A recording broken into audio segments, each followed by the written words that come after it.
यहाँ कोई भी संघर्ष हिंसा से नहीं, अहिंसा से करके उस संघर्ष को जीता जा सकता है। अगर बुद्ध ने उंगली माल को संत बना दिया अपने अहिंसा से, तो तुम भी आज के उंगली माल को रास्ते पे ला सकते हो अपने संघर्ष से। कोई बाप ऐसा बच्चा नहीं पैदा किया है कि संघर्ष की कोख से पैदा होने वाले इंसान का रास्ता रोक दे।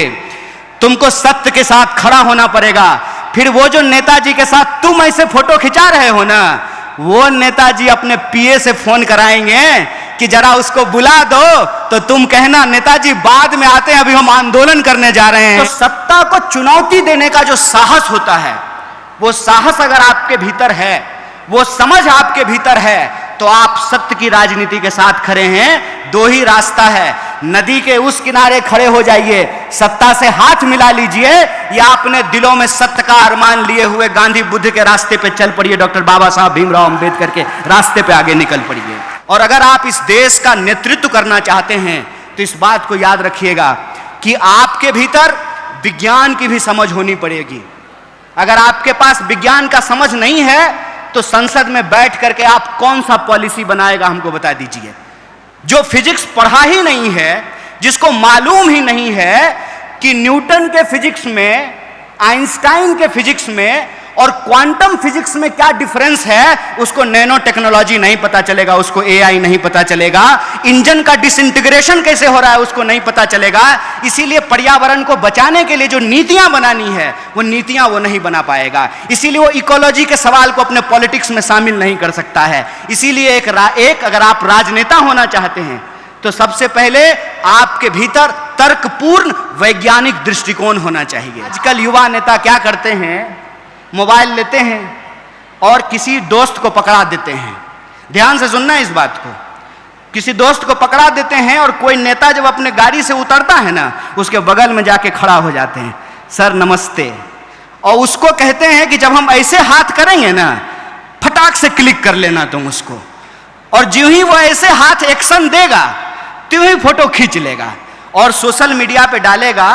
आज अमुक नेता से देश की राजनीति पर गंभीर चर्चा करने का अवसर प्राप्त हुआ है। हाथ जोड़ करके कहते हैं, भाई ये मत करना, ये मत करना, ये याद रखना कि तुम्हारी राजनीति क्या है। इस देश में बाप जात पैसा चलता है मेरे भाई, बीजेपी, बाप जात पैसा। अगर बाप जात और पैसा नहीं है, तो तुम्हारे पास एक ही विकल्प है, तुमको ऑथेंटिक होना पड़ेगा। वैलेंटाइन डे पे झूठ मूठ का आई लव यू कहने से काम नहीं चलेगा मेरे भाई। अगर प्यार करते हो तो तुम्हारे दिल में प्यार हो, और वो प्यार ऐसा हो कि वो इंसान तुमको मिले ना मिले, तुम ही प्यार बन जाओ, ऐसा जज्बा तुम्हारे अंदर होना पड़ेगा। और ऐसा जज्बा अगर तुम्हारे भीतर है, तो मैं तुमको एक बात कह देता हूं, कोई बाप ऐसा बच्चा नहीं पैदा किया है कि संघर्ष की कोख से पैदा होने वाले इंसान का रास्ता रोक दे। तुमको सत्य के साथ खड़ा होना पड़ेगा। फिर वो जो नेताजी के साथ तुम ऐसे फोटो खिंचा रहे हो ना, वो नेताजी अपने पीए से फोन कराएंगे कि जरा उसको बुला दो, तो तुम कहना नेताजी बाद में आते हैं, अभी हम आंदोलन करने जा रहे हैं, जरा कलेक्टर को हम स्मारक पत्र देने के लिए जा रहे हैं। राजनीति का मतलब सत्य के लिए संघर्ष करना होता है, और सत्य की एक विचारधारा होती है, इस बात को याद रखना। किसी के लिए राजनीति मैथमेटिक्स है। जब वोटों का परसेंटेज निकाला जाता है, किस जाति का कितना वोट है, किस धर्म का कितना वोट है, तो किसी के लिए पॉलिटिक्स मैथमेटिक्स है, किसी के लिए पॉलिटिक्स केमिस्ट्री है कि इस जात को इस जात से जोड़ देंगे, जैसे लैब में बैठ करके हम लोग कोई पॉलिटिक्स खड़ा कर देंगे।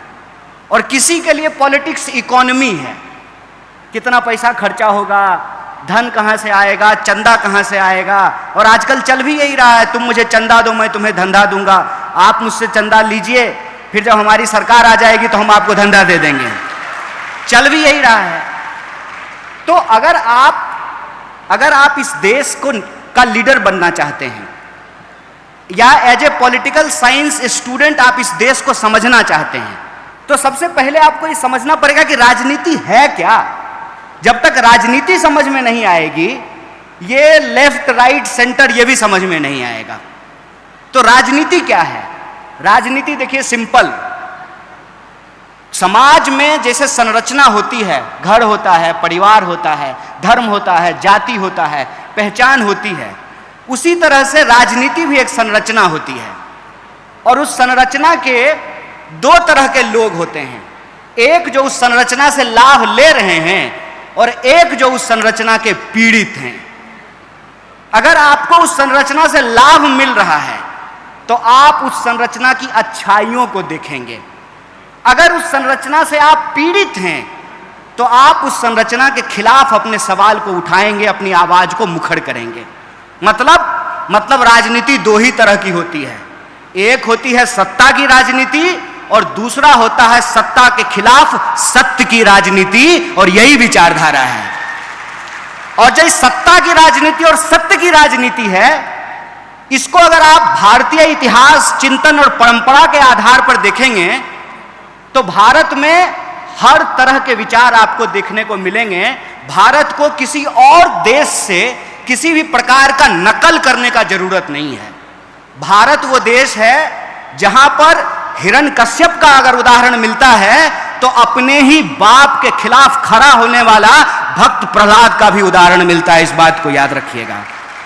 भारत के इतिहास में अगर तैमूर लंक मिलता है तो उसकी बड़ी आर्मी के सामने, जिसके पास तलवारें थी, घोड़े थे, हाथियां था, उसके सामने चाकू लेकर के खड़ा होने वाला बलकरण का भी इतिहास मिलता है।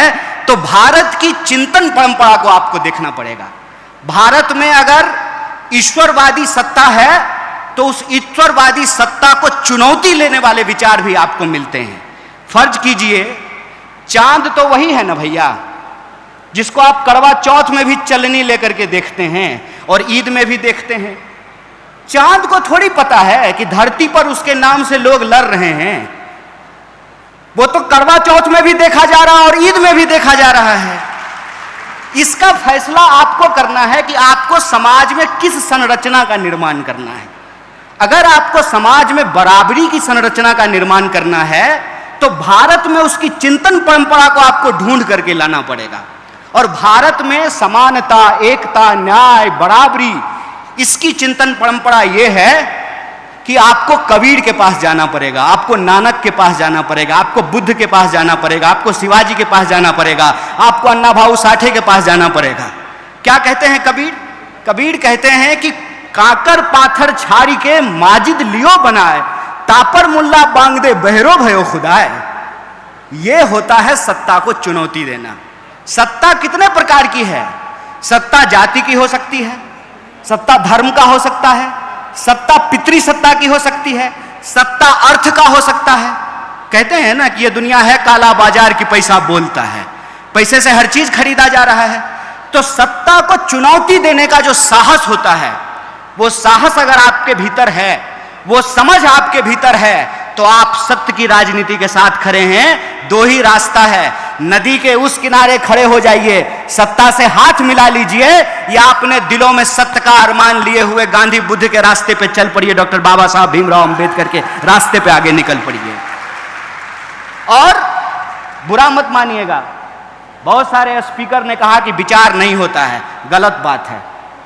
अगर विचार नहीं होता है तो आप में और कुत्ता में कोई फर्क नहीं है, इस बात को याद रखिएगा।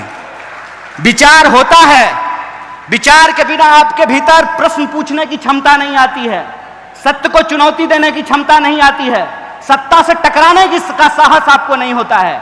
विचार होता है, नजरिया होता है, तभी आपको नजर आता है। चलिए हमारे साथ ताजमहल, ताजमहल हमारे साथ देखने चलिए, आपको खूबसूरती दिखाई देगी, हमको दिखाई देगा कि बड़े मजदूरों का शोषण किया गया, उसको पेमेंट नहीं किया गया, उसको वेज नहीं दिया गया है। एक ही चीज है, उसको आप किस नजरिए से देखते हैं, ये नजरिए पे निर्भर करता है। और मुझे बताइए, गन्ने को यदि चना कहने लगे तो चने गन्ने जैसा स्वाद तो नहीं देने लगेगा ना। सिर्फ नाम बदल देने से क्या होगा? लड़ाई हमेशा सत्य और सत्ता की रहती है, और सत्य और सत्ता दोनों बदलते रहता है। ऐसा नहीं है कि ये हमेशा अस्थायी रहता है। सत्ता भी बदलता है और सत्य भी बदलता है। सत्ता का परिवर्तन भी होते रहता है, उसके अनुसार सत्य का भी परिवर्तन होते रहता है। और हम किस काल खंड में पैदा हुए हैं, इससे हमारी विचारधारा तय होती है। जैसे एग्जाम आप देखिए करवा चौथ को चलनी लेकर के, आप देखिए ईद पर चांद को, लेकिन जब एग्जाम होगा यूपीएससी का और पूछा जाएगा कि चंद्रग्रहण कैसे लगता है, तो यह लिख करके आइएगा कि केतु और राहु की वजह से होता है, तो एग्जाम में आप फेल हो जाइएगा। इस बात को याद रखिएगा। विज्ञान से पहले तर्क है, और तर्क की अगर आप बात करेंगे तो इस देश में तर्क रहा है, और तर्क ने हर प्रकार की सत्ता को चुनौती दिया है। वही कबीर जो लिखते हैं कि काकर पातर छाड़ी के माजिद लियो बनाए, तापर मुल्ला बांग दे बहरो भयो खुदाए, वही कबीर लिखते हैं कि पाथर पूजे हरि मिले तो मैं पूजूं पहाड़। वही कबीर लिखते हैं, वही नानक लिखते हैं, वही बुद्ध लिखते हैं, वही इस देश के जन कवि लिखते हैं। हमारी बहनें यहां बैठ करके शानदार भाषण दी हैं। मैं अपनी बहनों को बस एक बात कहना चाहता हूं, मेरी प्यारी बहनों, तुमको इस देश में वंश के नाम पर पेट में मार दिया जाता था, इस बात को याद रखना। तुमको पेट में मार दिया जाता था और तुमको अपने ही बाप को मुखाग्नि देने का अधिकार नहीं था, अपनी ही मां की चिता पे शामिल होने का तुमको अधिकार नहीं था। अगर तुम्हारा पति मर जाए तो तुमको जिंदा जला दिया जाता था, इस बात को याद रखना, क्योंकि तुमको जीने का अधिकार नहीं है, तुम विधवा हो चुकी हो। ये तमाम कानून इस देश में बदले गए और महिलाओं को भी पढ़ने का अधिकार मिले। उसके लिए सावित्रीबाई फूले ने संघर्ष किया और महिलाओं को पढ़ाया, और जब आज महिलाएं पढ़ी हैं तो उसका नतीजा है कि वो पढ़ा भी नहीं है और पढ़ भी नहीं है और मंच पे खड़ा होकर के आज भाषण दे रही हैं।